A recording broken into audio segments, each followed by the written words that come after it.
There you go.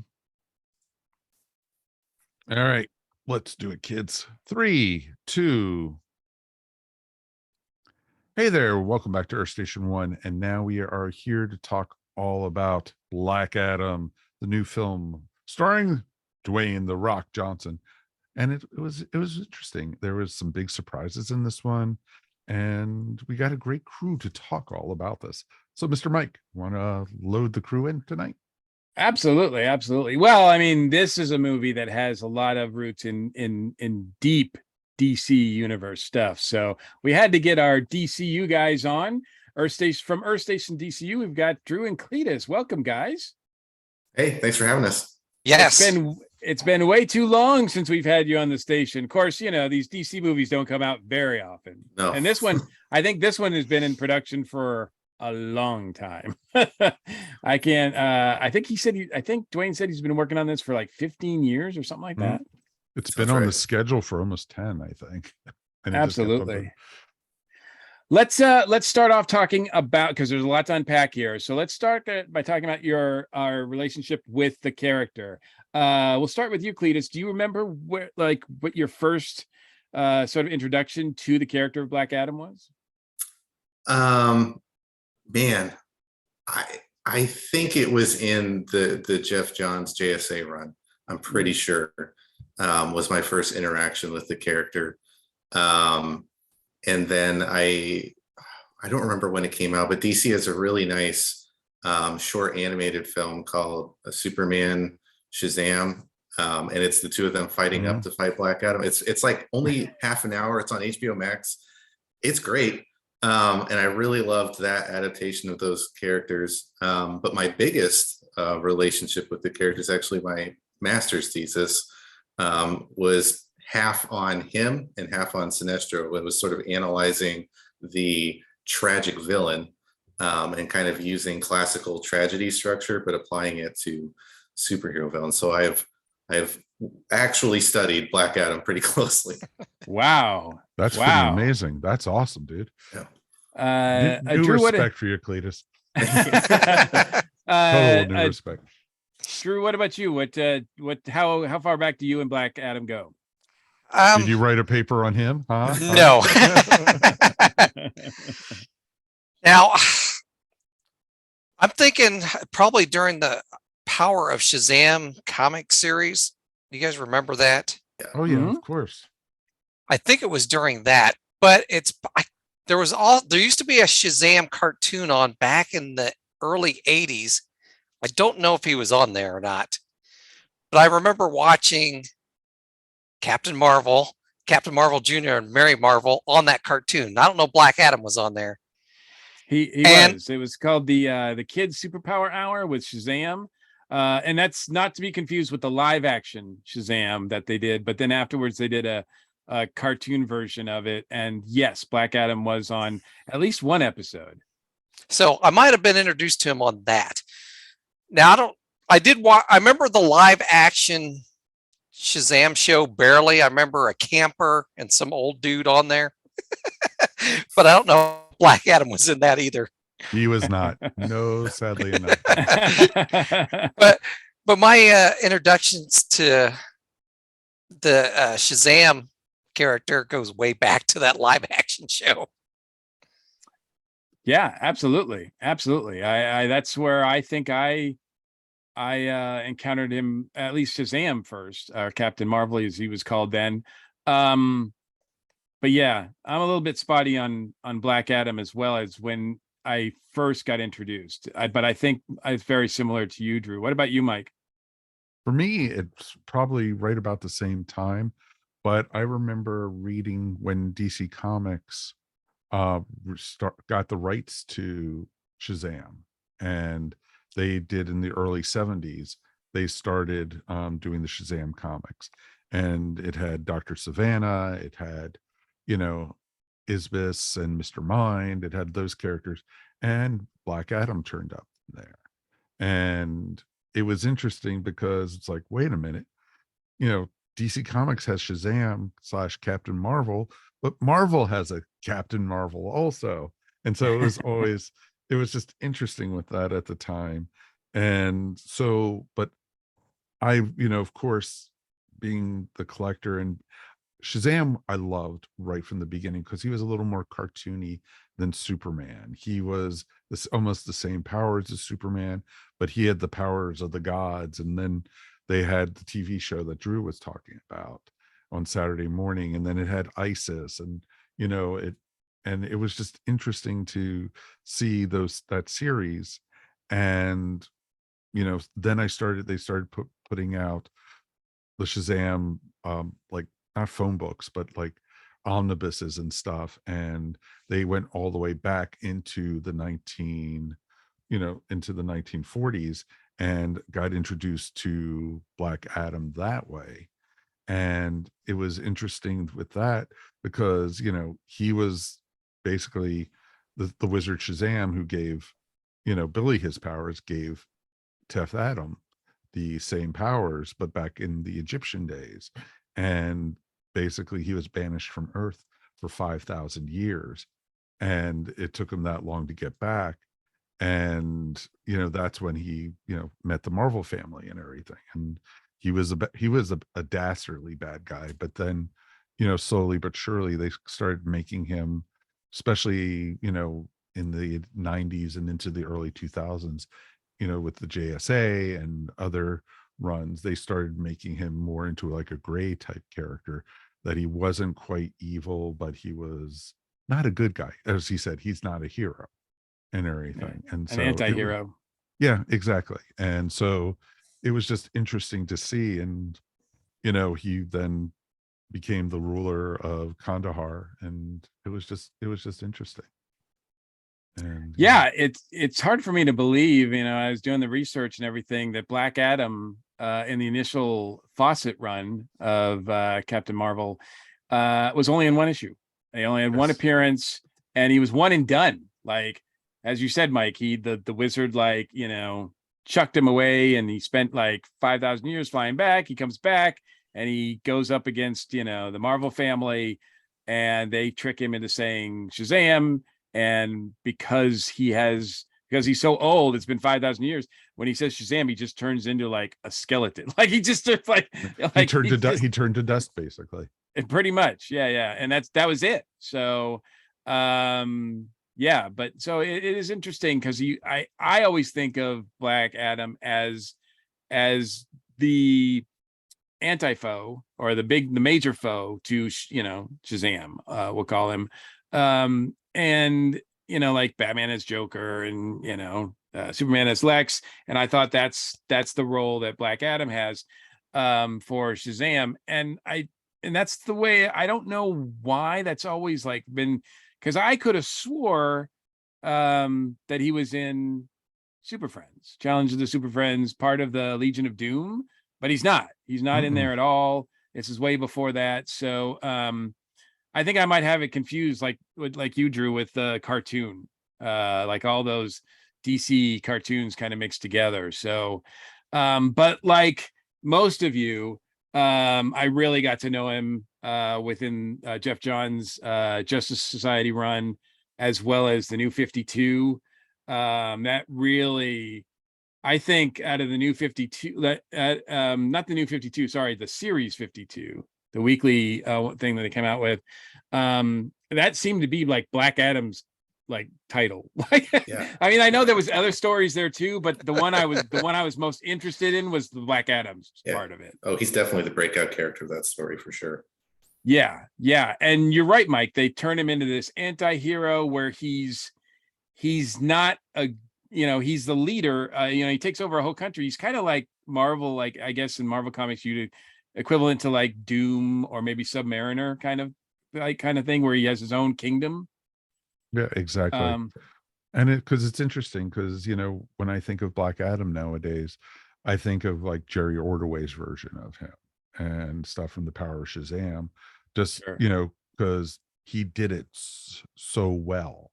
And he made him the great character that we saw in this movie. But it was interesting too, because they captured a lot of the New 52 version of Black Adam in this movie too, especially this movie goes right from that. Yeah Yeah, it was his origin completely. Yeah, So- it's not the same origin. I mean, the basics are there. That he was supposed to be the one to get the he got their powers originally and then abused them. There's some twists on that, which we can talk about as well. We will spoil the movie for those people who haven't seen it. Go see it and then come back and listen to our detailed review. So we will be talking fully about spoilers. Yeah, put us on but pause. We can wait. It's no big yeah, deal. we'll be here. We'll be here. Yeah. We have nowhere else to be. But we'll start with you as far as the movie goes, Drew. What were your expectations going into the theater, and overall, were you pleased coming out? What was my expectations? That's a good question. Because I wasn't exactly sure what to expect on this movie. I watched some trailers for it, and then I tried to stay away from the trailers because they were really marketing this movie a lot. So I wasn't sure exactly what to expect. I didn't realize at first that the JSA was going to be fighting against Black Adam, but I guess that makes sense. So, but for my expectations, I didn't really go into the movie with too much expectations. I was pretty much trying to keep an open mind when I went in. Mm-hmm. And Cletus and I talked about probably what we would expect from Dwayne Johnson playing the character, and we pretty much got what we expected from him. Mm-hmm. So, which wasn't a true Black Adam villain. Gotcha. So would you say you were overall satisfied coming out, or not satisfied, or?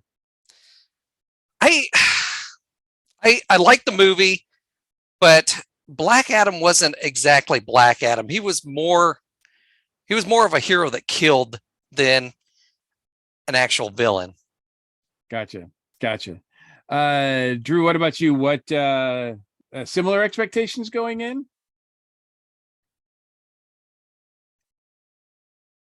I'm sorry, Cletus. That's what I meant to say. Sorry. Wow. That's all right. That's all right, folks. This is why you watch us on YouTube, because we don't edit on this. We'll cut this out of the audio. So, Cletus, similar thoughts going in? Honestly, yeah, because Drew and I talked a lot on our podcast leading up to the movie, what we were kind of expecting from the film, and I would say it lived up to exactly what I expected, which was a lot of the film was very faithfully adapted. The costumes I thought were amazing. Dr. Fate looked amazing. Hawkman looked super cool. The costume design just overall fantastic. The faithfulness to the storylines that they were adapting, again, I thought was pretty good, with the major exception, and this is what both Drew and I thought, Black Adam. I didn't think that Dwayne Johnson was going to have the courage, I guess, to portray the unpalatable parts of Black Adam's character. And that's exactly what I thought we got in this film. It is a really good adaptation of the New 52 origin, except in the book, he kills his nephew to take the powers away. And of course, he doesn't do that in the movie. And it's also a really good adaptation of the Dark Reign JSA story, except in that he asserts his power and becomes the new ruler of Kahndaq. And in this, he explicitly never expresses any desire, both in the past and in the present of the story, to rule. And there are other little things throughout that go with that characterization that he chooses. But basically, he strips away all the parts that some audiences might be like, "Oh, I don't really like that," and keeps only the like, "Oh, that was really cool. I don't care that he killed someone. That was awesome." So he keeps all the parts that people will still like that might be considered bad, which is murdering clear bad guys, to be clear.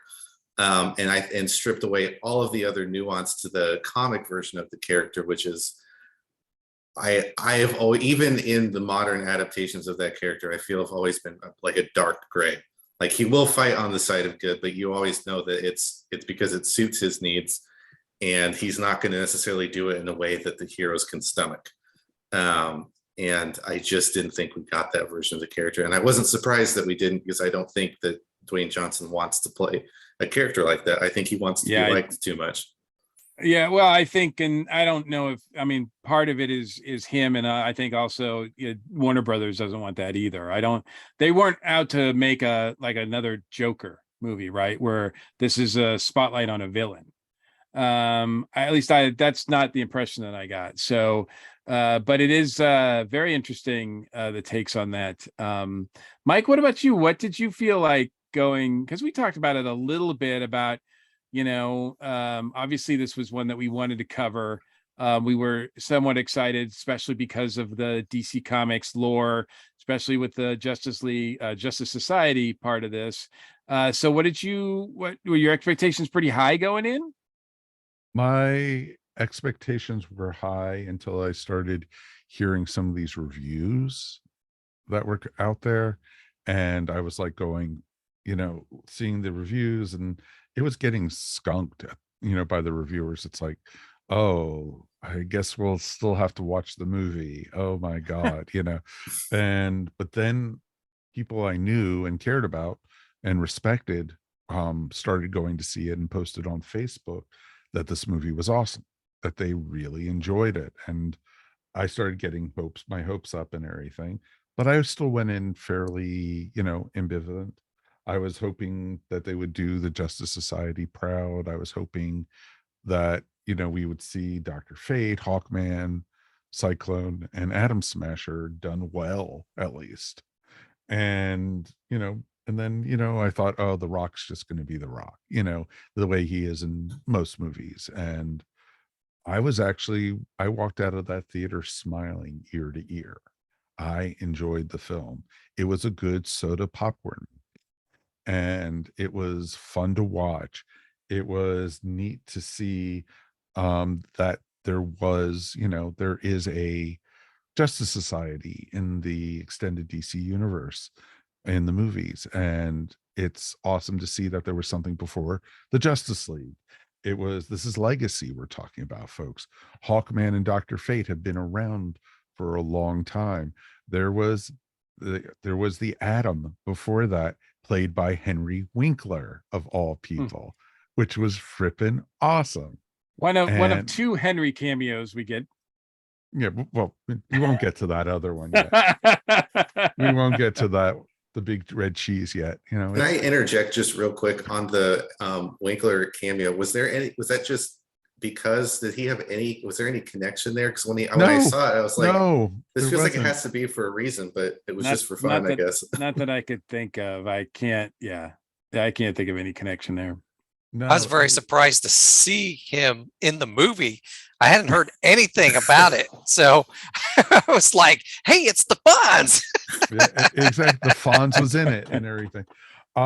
It was the story and the origin completely out of the New 52, except for the slight revision about, it was his son, not his nephew. And he didn't kill his son, obviously. But it was a nice little twist having because you think it's the son still, it's the kid who's, Teth Adam, but it's actually the father. And that was I liked that. Pierce as Dr. Fate won the film for me. Hawkman won the film for me. I want to see a Hawkman movie now. I thought he was just frippin' awesome and everything. And, I can't wait to see what they do, because there's a Hawk Girl out there too. And they've already talked about it. And it's just, there's so much world building in this movie, and it's done so frippin' well. And, and I enjoyed it. And, the villain, was great. It was pretty much what you expected. And I thought the battle between, him and Black Adam would have gone on a little bit longer, but I thought it was perfect. I enjoyed that a lot. Awesome. And saying it was a popcorn movie. Maybe the problem was I didn't have popcorn when I watched the movie. I didn't know what to expect. From the trailers, and I try not to watch trailers. I try not to, I try to avoid reviews and everything like that. So, but the trailer, it was, as you guys pointed out, is impossible to avoid the trailers for this. They just, I mean, they pushed it hard. And I do enjoy Dwayne. I grew up, well, not grew up, but I got into wrestling right at the Attitude Era when he and Stone Cold were at their peak. And I always think the world of Dwayne, and I know that, and it seemed to me that when he revealed that this was a project that he wanted to do, I felt like, if Dwayne Johnson is going to do any character in Marvel or DC, Black Adam seems to be the one that it would be perfect for him, at least physically.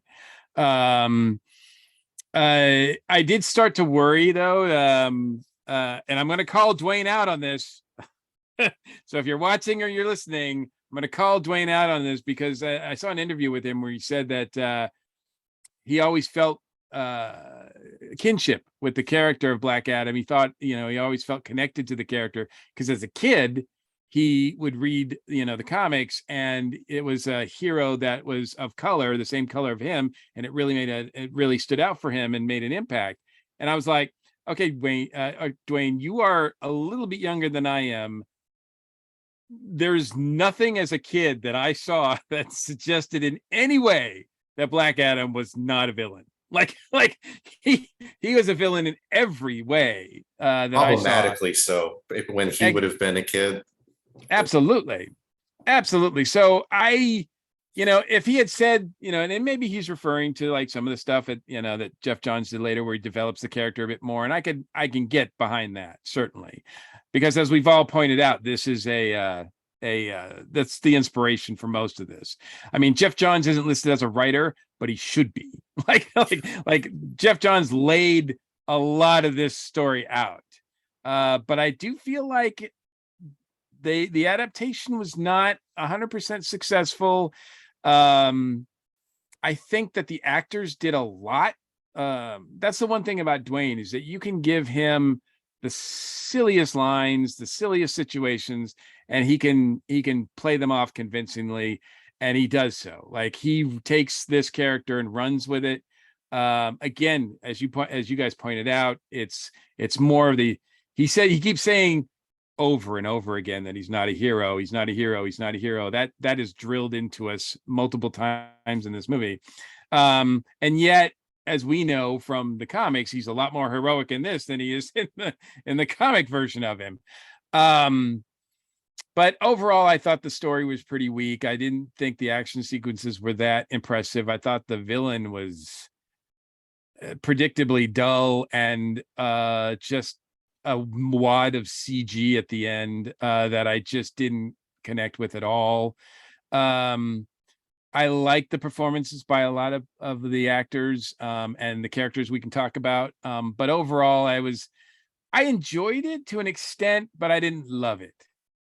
And when I think about the character, you needed the popcorn, Mikey. You needed the popcorn. Yeah, exactly. And what they could have done, I'm kind of disappointed. So if Black Adam was a key character for me, I mean, I appreciate him. I enjoyed him when I've read certain runs of his.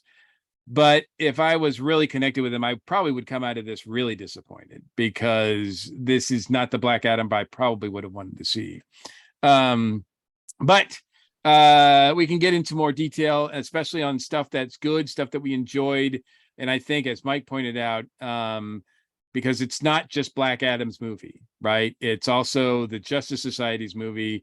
It's a very strange Justice Society that they've set up in this movie. It's almost like, what characters can we just throw in there? But I think it's a pretty interesting group. Cletus, we'll start with you. What did you think of the Justice Society as a whole in this? The characters that we got, I honestly, I liked all four. Obviously, the two younger members were more underdeveloped, but I can forgive that, because the movie is Black Adam's movie, and they're by far the lowest supporting characters. So would I have liked a little more from them? Sure, but that's not a big deal. Honestly, I really liked what the Justice League did. The only changes, minor changes I would have made, would have been one or two throwaway lines to more explicitly suggest that there are other members of the JSA that simply aren't on the mission.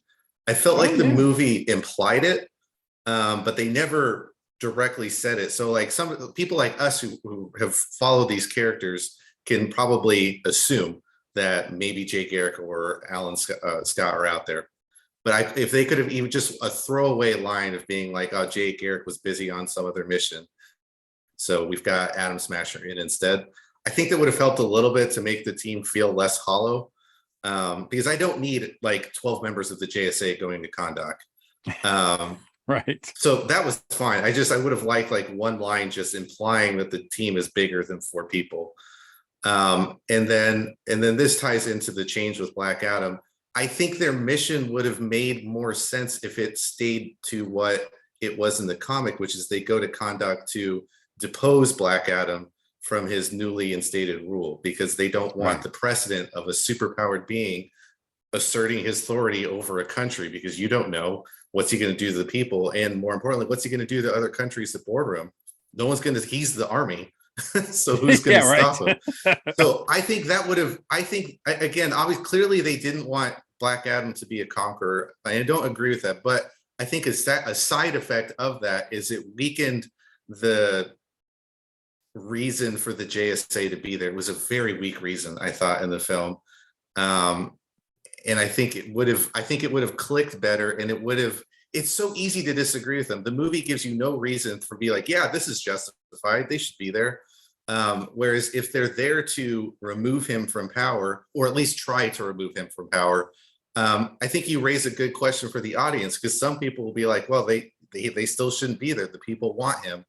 Or no, like he shouldn't be asserting his authority here. They should be removing him. I think it raises an interesting question for the audience, and instead that just wasn't an option. But other than that, I thought the 4 that we got were awesome. I loved Dr. Fate. Hawkman was cool. I wish he would have gotten his butt kicked slightly less and done a little more butt kicking himself. but other than that, honestly, the JSA was one of my favorite parts of the film. It is interesting because traditionally Hawkman is the hothead, right? Like he's the one that you would probably think would side with Black Adam in most of these cases, right? But here he's going up against him. So yeah, what you said about the reason for them going in is watered down, and you're left with this almost problematic, like these outsiders coming in and only coming in when it's convenient. I don't think they do a good job explaining who the Justice Society is and who these characters are. I mean, if we know who they are, but if you're just coming in cold, you have no idea. Even after watching this, you're like, that Dr. Fate, what was his powers? I don't know, really. So I think they could have explained a little bit more, because it really just feels like Amanda Waller just put together another task force to go up against him. I mean, that's what it sort of feels like in the beginning. And you just wonder if they're, if she's going to pull the trigger and their heads are going to explode if they don't do what she wants. So it is kind of weird, but I did appreciate the cast as well. Drew, what did you feel about the portrayal of the Justice Society here? Now, after Cletus and I talked about this last night when we did our review on our show, and I was thinking about it today, because I was thinking, I was thinking about the reason why the JSA was probably there was because Amanda Waller does not have control over Black Adam. I thought about that, and I was thinking the movie probably should have expressed that more, because the more I thought about it, I'm like, yeah, that's probably why they're there, because there's this powered being, this weapon of mass destruction that Waller does not have control over. I mean, we see it with, she has some sort of assertion over the JSA because she sent them in there. And even the surprise character we see at the end, she's involved with that too. This is a character she doesn't have any control over. He's reappeared, and she's a threat to the order she's trying to maintain in the world. So that's why I think the JSA was there, and probably the movie should express that more. That was something I thought out about, Cletus, after we talked last night. So, but so it's an exclusive. But I really like the JSA, especially Dr. Fate. I love Dr. Fate's character in this. I think Pierce Brosnan did a great job of playing the character.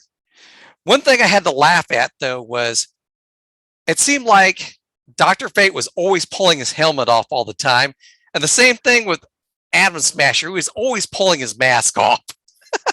That's a frequent issue with a lot of superhero things. Peter Parker does the same exact thing in the Spider-Man movies. You don't pay Pierce Brosnan a lot of dollars and then just cover his face for most of the movie. You just don't. So that's it is what it is. But it's not like he's a Mandalorian or something, you know.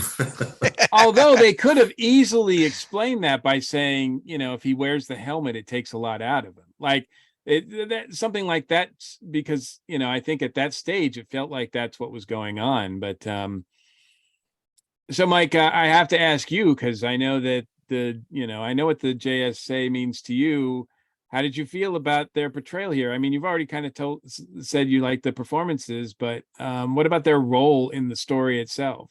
It was interesting. I kind of agree with what Drew and Cletus were saying, that, you know, Waller, you know, sending them there was an interesting choice because, you know, like you were saying, you know, she has no control over Black Adam.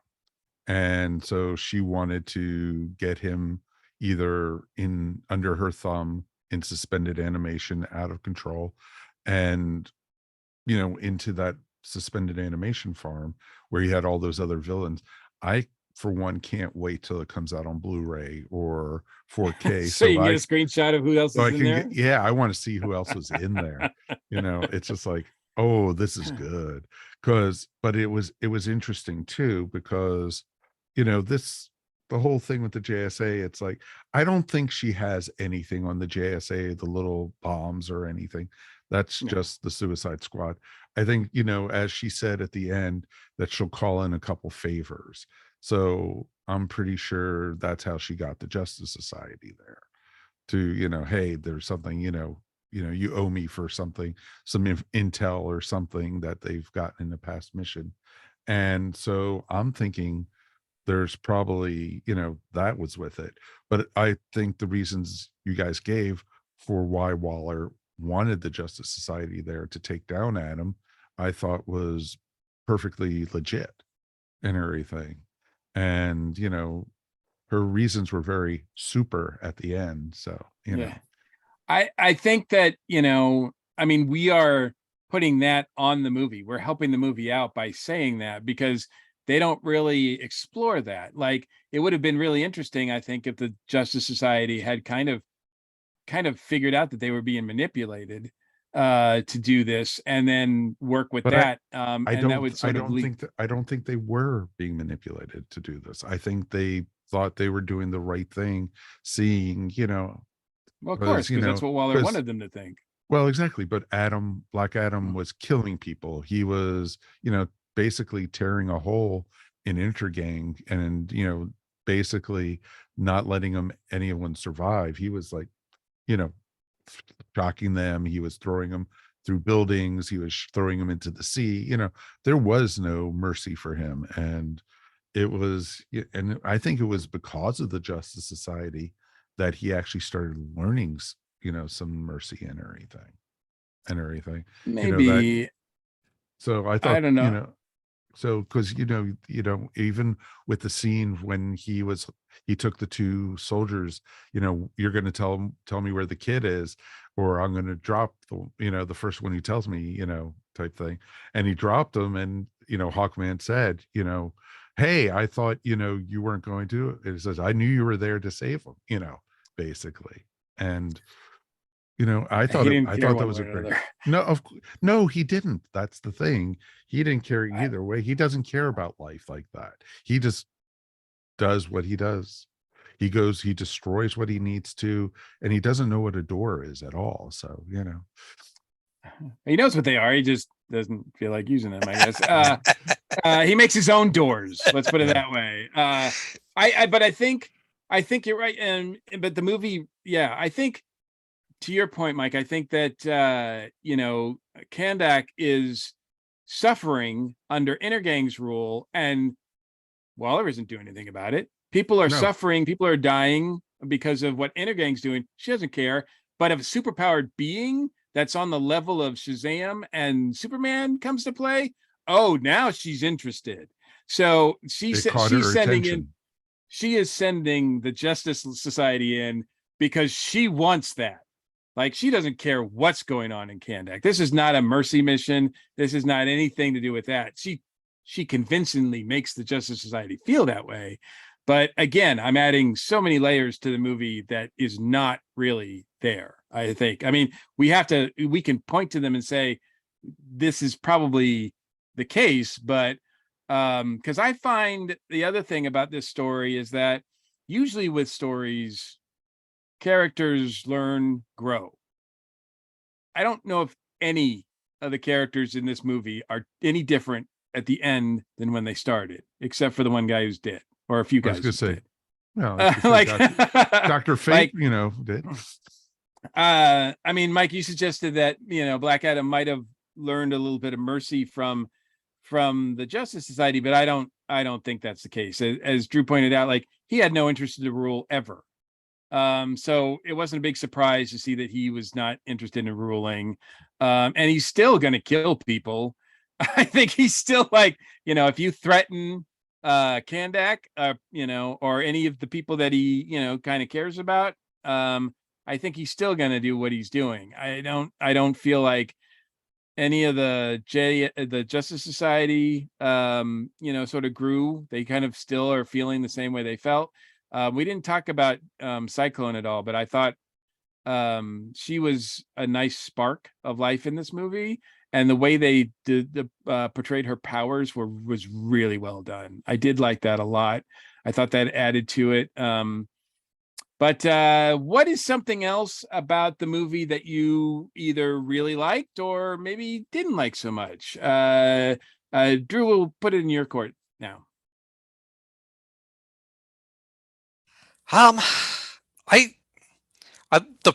My favorite thing about the movie is Dr. Fate. I can tell you that. I like the portrayal of Dr. Fate a lot.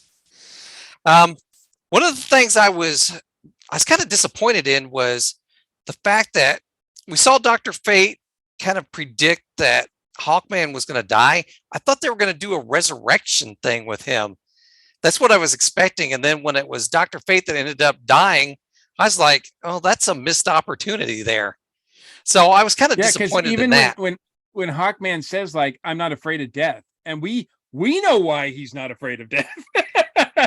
Because he's just gonna, like the Doctor, he's just gonna regenerate, right? But the movie doesn't explain that, of course. But yeah, I think that was one of the things I was disappointed about.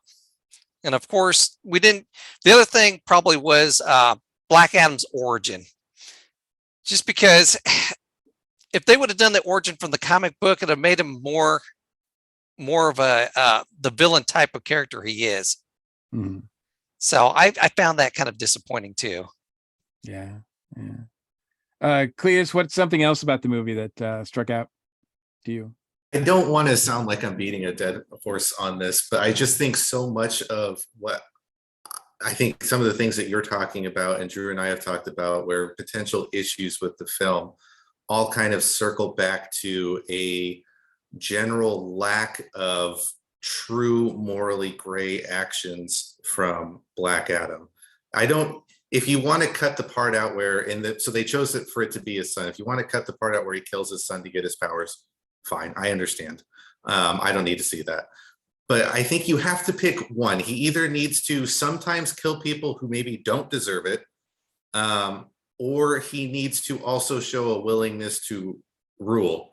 I think it needs to be one because there's a lot in the film and at the end of the film, what we've been hinting at, that hinges on the idea that the rest of the DC universe would be threatened by Black Adam. Mm-hmm. But the problem I felt in what we know from the character is true, right? That makes sense that they would be. But what the film actually shows, there's no reason for them to be there in Kondak. Yes, Amanda Waller wants to get her fingers on him, right? But that we should feel at least somewhat questionable whether the JSA should be there or not. Like maybe they should be there, maybe they shouldn't. There's no reason for them to be there. The movie gives you no reason. He's only helping Kondak. And at the end of the film, he just wants to, they don't use the word hero. They say he's a protector, but he becomes he becomes the superhero of Kondak. Why would that bother Superman? Yes, he certainly doesn't want him to kill people. Obviously Superman won't like that. But as to what's Black Adam's actually doing, that's not generally unpalatable to the rest of the DC universe. He needed something. He needed some extra layer of morally gray. Like I said, it needs to either be he rules Kondak, which I think would have been the better choice, because maybe that's because I don't think that that's an entirely bad thing. I think some people would not be bothered by that. Or he needs to sometimes kill people who don't deserve it, because yes, he kills people a lot in this film, but it's absolutely not one time is it a person who doesn't deserve it. They're all unquestionably evil. Like he literally kills the devil at the end of the movie.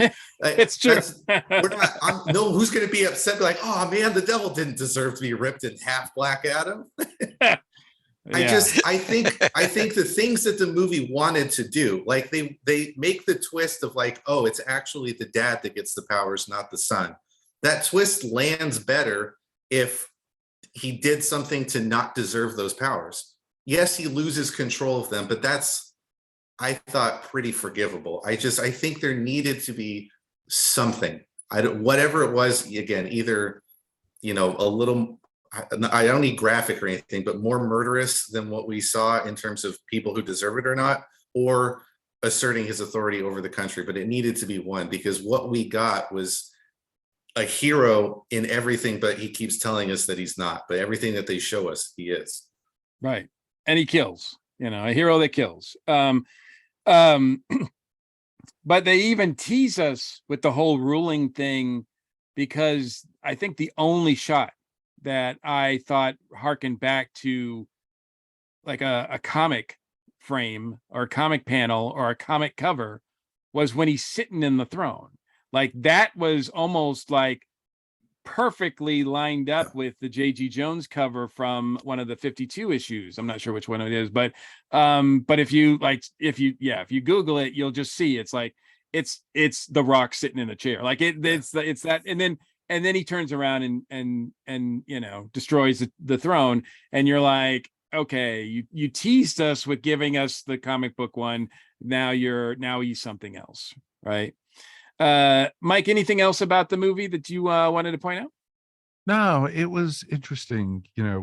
It went back and forth, I am not a hero, type thing. And, he's a great hero, or whatever you want to call it. But I liked, it's like the Punisher. Well, yeah, kind of. But I know the Punisher does never ever consider himself a hero. And, but the people of Kandahar were cheering him on. And it was just real interesting that, they were being freed from Intergang. And, it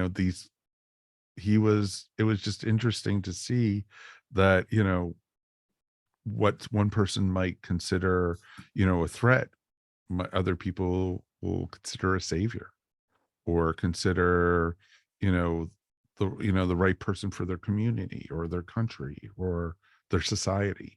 And it was just very interesting.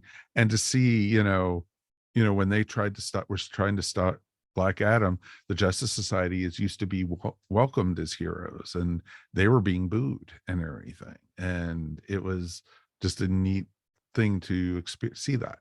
And I thought that part was pulled off really, really well. But no, I didn't see the Black Adam in this movie being the mustache twirling bad guy we got in the comics and everything. And what we got in the comics is a lot more villainous than what the Rock and a lot more portraying. And a lot more layered, I think, I think it's fair to say. All right, so we've hinted at it, we talked about it. Obviously, when this was, because one thing I know everybody wants to talk about, is that the sort of end credit scene. I was so sad that there was only one end credit scene. I really wanted another one. But we get the one, and these movies that are coming out, Black Adam was supposed to come out after the Shazam sequel. So I think some things were changed in order for that to happen. Plus things going on with Henry Cavill as Superman. So we get a, we get the the theme music, the Superman John Williams theme music. Superman appears at the end, and Black Adam looks like he's ready to go. Like he looks like he's like, I want a challenge. And so I'm just gonna beat this guy up. I love seeing Henry Cavill as Superman. I love seeing the Superman theme, like hearing it. It just gives me chills. But I gotta tell you, like Shazam should have been the guy. Like if it's gonna lead up to any conflict between two heroes, or a hero and a villain, whatever you want to call it, two characters, it's got to be Black Adam and Shazam, right? Like I just don't. I thought that was kind of not. I mean, maybe in the Shazam movie, which is coming out, maybe we'll get a cut scene or something with that. Maybe because they, to me, like you just don't separate these guys from each other, and it seems like this movie did everything it could do to do that. But it is a great moment. It felt really good. Drew, what did you think about the end credit scene? I liked it. One of the things I've been, Cletus and I kind of argued about this last night. I was wondering if Superman came from a different Earth. I can't remember now. I can't remember the exact line, but for some reason I got the impression that Superman came from a different Earth, that we were introducing a multiverse here. And I was wondering if you guys got that impression. I personally did not. No, I don't. Nope. I just think Sorry, that dude. Warner Brothers has no idea what they're doing with the DC universe, and they're just throwing out connections willy-nilly, and they don't really consider the connectivity of it. They don't have a plan, so they're just doing things because it seems cool. That's the way I feel about it. I don't think there's any sort of method behind all of this, but I could be wrong. Cletus, what did you think of the end credit scene? I was thrilled to see Henry Cavill back as Superman because I personally really like him as the character. I would love to see him get a fair shake at playing that character again. So that part was very exciting for me. And I would like to see a movie where he and The Rock face off, because I think it could be cool. I agree with you, though. Shazam's got to be involved. I do wonder if they missed their opportunity, though, because initially I agreed with the decision to separate the two.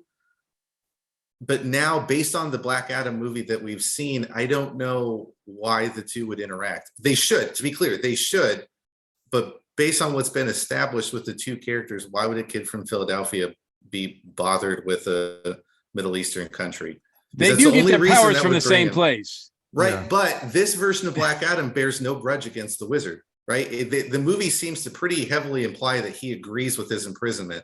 So there's no grudge on. Normally, there's a huge grudge on his part, right? Yeah. That he's bitter towards the Wizard, so he hates Billy by proxy. That's not in this universe. So, I wonder, and it's the same problem I think with Superman. With both of those characters, I would love to see them square off against Black Adam in principle. I don't know what the reason would be for them to actually do so based on what they've seen. Like, I can't see this version of Black Adam being a true antagonist. So I don't know. We'll see. Part of me, when I saw that scene, I was like squealing, like, oh, it's Henry Cavill. But part of me was also like, oh my God, are they going to bond over their moms being named Martha again? Like, there's a lot that screams Batman versus Superman to me, where there's not a really good reason for the two to fight. And so they sort of fight, and then the movie's like, yeah, this is done. They're going to team up instead. That's what it feels like it's going to me. and the Shazam movies have a different vibe, certainly, than this Black Adam movie, and you get the feeling that if Shazam, this version that we see in the movies, went up against this Black Adam, he would just get killed. Like he just like he would not be ready for this kind of and Superman would be able to handle him a little bit better, you would think, but who knows? And I think Dwayne is much more interested in facing off against Superman than he is against Shazam. But Mike, what did you think? It was interesting. It was foreshadowed that Superman would be popping up anyway after the battles in the kids' room and making sure that everything that had Superman on it was being, focused on, but then destroyed. The entire Justice League was destroyed in that room. Well, yeah, but it was interesting to see. And then when Henry showed up, I was like, oh, well, that's interesting. And they didn't have to CGI a mustache off of him, which is even better. And so I was thrilled to see him, because I've always thought that he got a raw deal in his movies and everything, because I think he could be a really good Superman. And I think we saw hints of it in the Justice League movies, both in the original, in the theater version, and then also in the recut. I thought we saw some signs of brilliance of, him finally shining through as Superman. But, will we, how much more? I know he's everywhere as of today saying, hey, I'm back as Superman. I'm going forward. I'll be Superman in the DCU. So what do they have planned? Who knows? Anything with Warner right now is out the window. You don't know what they're going to do. And that's the sad part about it. They should be universe building. They should be, building off of some of the Snyder Cut stuff or off of some of the other films. But I just think they're all over the place right now. And I'm kind of sad about that. And I wish they could, do something more with it. Yeah. And we did get another cameo. We should point out, because Amanda Waller wasn't the only Suicide Squad / Peacemaker. Yes, right? Yeah. To make sure I got that right. Peacemaker cameo that we got. So you got Mrs. James Gunn in there. I was gonna say Mrs. James Gunn made an appearance, which was nice. I think I've already said that I thought, man, I really think I would have been more charged if it had been like Shazam instead of Superman. But I also thought that we were going to get maybe a couple, like I was hoping for another scene that would, another sequence that maybe would help expand, like you said, Mike, the world a little bit more. We didn't get a chance to talk about Sarah Shahi as Adriana Tomaz, but people who didn't follow the comics know that she is Isis, and there's nothing in this movie that is laying the groundwork for that. So I was kind of hoping that maybe there would be a after credit scene that would kind of spark that a little bit, or that's even what they're hoping for. They're hoping for that for the sequel, though. That's I also thought that it would have been maybe a cool cut scene if we found out where Dr. Fate's helmet went, to see who the new Dr. Fate. That would have been, like, both of those things I think would have I would have been really excited to see those. But we didn't get. The problem is that would be Warner Brothers having to forward think, and they're not. Yeah, I know. Right now. I know. So all right, so we'll end with this because I think it's pretty clear that we kind of like some elements of the movie, but we might have felt like it was a missed opportunity in some ways. Where do you want to see Black Adam go from here? Do you want another Black Adam movie? Do you want him in another movie with other heroes, or how do you want this to play out? Drew, we'll start with you. Where do you see the future of Black Adam?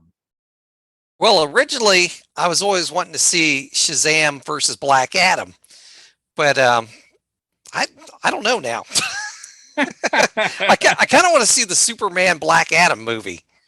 So gotcha. the ending kind of got me excited for that. I mean, I still would like to see Shazam versus Black Adam, but the problem is the Shazam we have, he's still trying to learn his powers.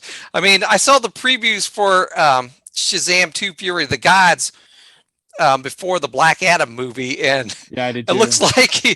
looks like Billy's still trying to learn his powers. So, But he's got a team. I mean, he's got a whole fam. Like, yes, the Marvel family is there. Yeah. I was very excited to see that. It looks like we're gonna get more of the family in this movie than just a focus on Billy. So I am kind of excited about that. So seeing the previews for Shazam got me really excited for the next movie coming up soon. Gotcha. Cletus, where do you feel like this Black Adam can go from here? I think the surest bet is that he gets a sequel because The Rock wills it. So I mean, I want to give him credit. This movie doesn't get made if The Rock's not cast as Black Adam. I mean, this is a sheer force of will to get the character on screen, and he absolutely deserves credit for that. So I think the most likely place we'll see him is in his own movie again. I would love to see him in a role in which he's not the main character, because I do wonder if they would maybe feel more comfortable with playing a little less heroic with him. I don't necessarily need him to be the old school villain of the 70s and the Fawcett comic single appearance. Like, I don't need that. I don't need Black Adam to be a straightforward bad guy. But I would be curious to see him in an antagonistic role. And I think The Rock wants to do that. I just don't know if The Rock actually knows what that looks like. So that's what I would like to see. Or Warner Brothers knows what that looks like. Or Warner Brothers knows what that looks like. So that's what I would like to see. Again, I'm such a big Black Adam fan. I think like you mentioned this, Mike, I'm more bothered by the missed opportunity than I think other people will be. But the movie was a hit. I mean, it's his best opening ever as an actor, and that's not nothing. No. So we'll definitely see this character again. I think that's a good thing. The character The Rock looks the part. There's a reason he got cast as the character. And I think he's capable of doing more with the character too. So I think the more opportunities he gets, I think the eventually they'll hit on one of them. So and unlike most actors or actresses who play superheroes, Dwayne's outfit, those muscles are really his. That's his, yeah. That's not a muscle suit. It's not a muscle suit. No, I think there were times when they spray looked like painted they him. painted it. Exactly, they painted the suit onto him. I'm sorry, Drew. What were you saying? I was going to say it may be interesting to see Black Adam on the Justice League. I mean, he's been on the Justice League recently in Bendis's run. It might be interesting to see him interacting with the Justice League on their team. Yeah. So, Mike, where do you want to see Black Adam go from here? Oh, most definitely. I want him to go up against Shazam. That's where he belongs. Is that, and later on, when they started turning him gray, they started having him interact more with the Justice Society. Hell, Shazam joined the Justice Society in a bit to keep an eye on Black Adam to make sure. That's true. That's true. Everything. So it was very interesting to see. So yeah, there's going to be a sequel, and eventually, but unless Warner Brothers puts their head even further up there, where, and decides, that's it for the character. I don't know. I'm sorry, which way is the wind blowing this week? Exactly. So I definitely would love to see, but you're going to see something at least with Superman and Black Adam somewhere. But if they do like a Man of Steel 2 or a new Superman movie, I don't want it to see it being Superman versus Black Adam for the whole movie, or either, because I think Superman deserves his own thing. Yeah, no, we don't need another Superman v somebody, right? No, not at all. We don't need no. And yeah, I do think. Why'd you say that name? Why'd you say that exactly.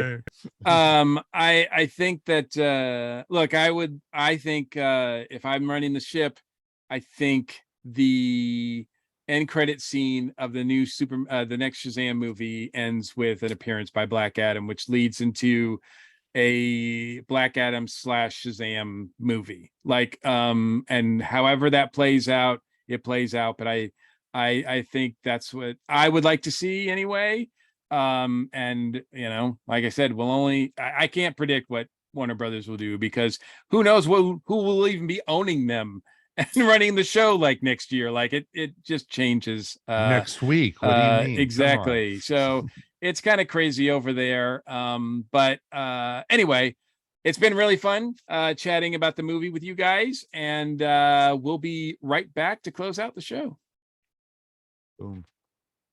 And of course it went long.